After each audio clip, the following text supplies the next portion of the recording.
How to log in into your SunTrust Bank online banking account.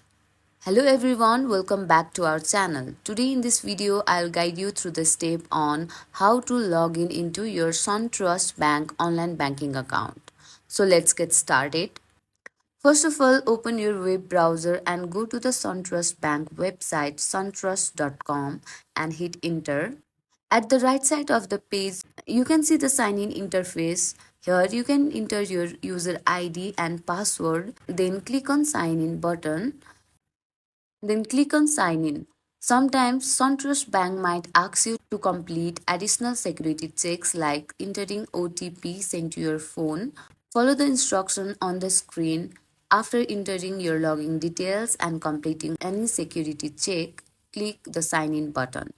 You should now be logged in into your SunTrust Bank online banking account, and that's it.